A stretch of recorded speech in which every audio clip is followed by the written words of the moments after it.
सभी साईं भक्तों को ओम साईं राम।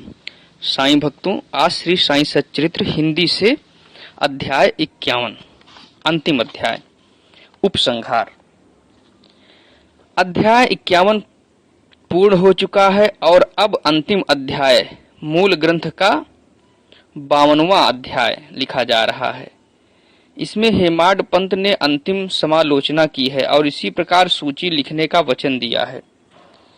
जिस प्रकार की अन्य मराठी धार्मिक काव्य ग्रंथों में विषय की सूची अंत में लिखी जाती है, अभाग्यवश हेमाड पंत के कागज पत्रों की छानबीन करने पर भी वह सूची प्राप्त न हो सकी।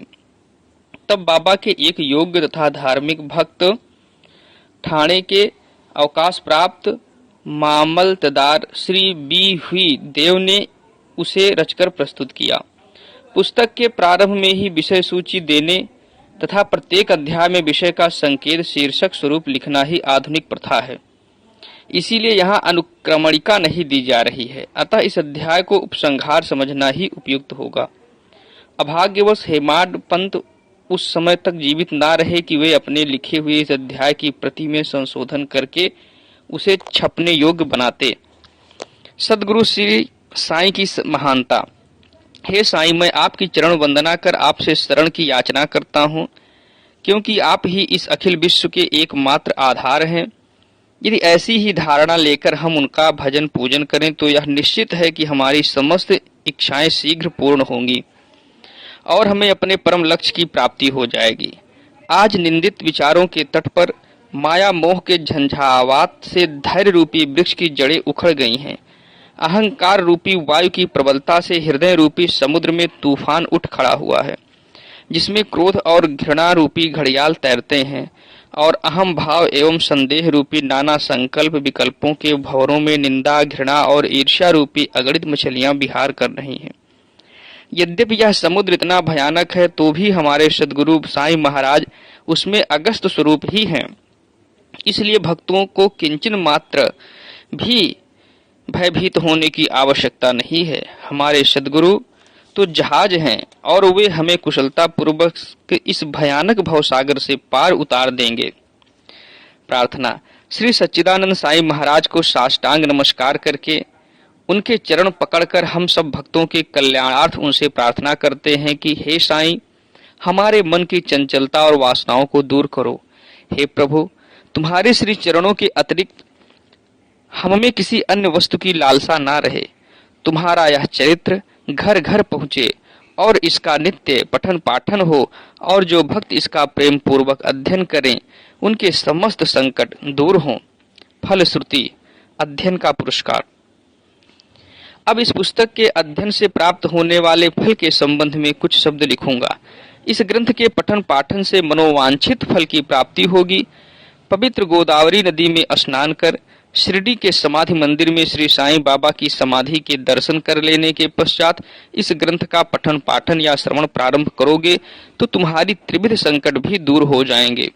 समय समय पर श्री साईं बाबा की कथा वार्ता करते रहने से तुम्हें आध्यात्मिक जगत के प्रति अभिरुचि हो जाएगी और यदि तुम इस प्रकार नियम तथा प्रेम पूर्वक अभ्यास करते रहे तो तुम्हारे समस्त पाप अवश्य नष्ट हो जाएंगे।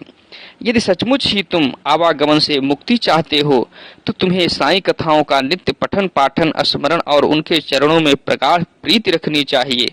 साईं कथा रूपी समुद्र का मंथन कर उसमें से प्राप्त रत्नों को दूसरों को वितरण करो, जिससे तुम्हें नित्य नूतन आनंद का अनुभव होगा और श्रोतागण अधः पतन से बच जाएंगे।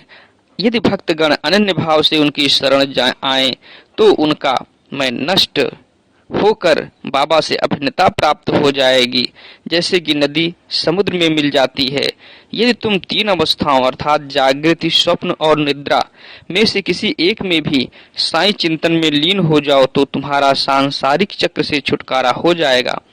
स्नान कर प्रेम और श्रद्धा युक्त होकर जो इस ग्रंथ का 1 सप्ताह में पठन समाप्त करेंगे उनके सारे कष्ट दूर हो जाएंगे, या जो इसका नित्य पठन या श्रवण करेंगे उन्हें सब भयों से तुरंत छुटकारा मिल जाएगा। इसके अध्ययन से हर एक को अपनी श्रद्धा और भक्ति के अनुसार फल मिलेगा, परंतु इन दोनों के अभाव में किसी भी फल की प्राप्ति होना संभव नहीं है। यदि तुम इस ग्रंथ का आदर पूर्वक पठन करोगे तो श्री साईं प्रसन्न होकर तुम्हें अज्ञान और दरिद्रता के पास से मुक्त कर ज्ञान, धन और समृद्धि प्रदान करेंगे। यदि एकाग्रचित्त होकर नित्य एक अध्याय ही पढ़ोगे तो तुम्हें अपरिमित सुख की प्राप्ति होगी। इस ग्रंथ को अपने घर पर गुरु पूर्णिमा, गोकुल अष्टमी, रामनवमी, विजयादशमी और दीपावली के दिन अवश्य पढ़ना चाहिए। यदि ध्यान पूर्वक तुम केवल इसी ग्रंथ का अध्ययन करते रहोगे तो तुम्हें सुख और संतोष प्राप्त होगा और सदैव श्री साईं चरणार बिंदुओं का स्मरण बना रहेगा और इस प्रकार तुम भवसागर के से सहज ही पार हो जाओगे। इसके अध्ययन से रोगियों को स्वास्थ्य, निर्धनों को धन, दुखित और पीड़ितों को शांति मिलेगी तथा मन के समस्त विकार दूर हो मानसिक शांति प्राप्त होगी। मेरे प्रिय भक्त और श्रोतागण, आपको प्रणाम करते हुए मेरा आपसे एक विशेष निवेदन है कि जिसकी कथा आपने इतने दिनों और महीनों से सुनी है, उनके कलिमलहारी और मनोहर चरणों को कभी विस्मृत न होने दें। जिस उत्साह, श्रद्धा और लगन के साथ आप इन कथाओं का पठन या श्रवण करेंगे, श्री साईं बाबा वैसे ही सेवा करने की बुद्धि हमें प्रदान करेंगे। लेखक और पाठकगण इस कार्य में परस्पर सहयोग देकर सुखी होवें। प्रसाद याचना। अंत में हम इस पुस्तक को समाप्त करते हुए सर्वशक्तिमान परमात्मा से निम्नलिखित कृपया प्रसाद याचना करते हैं।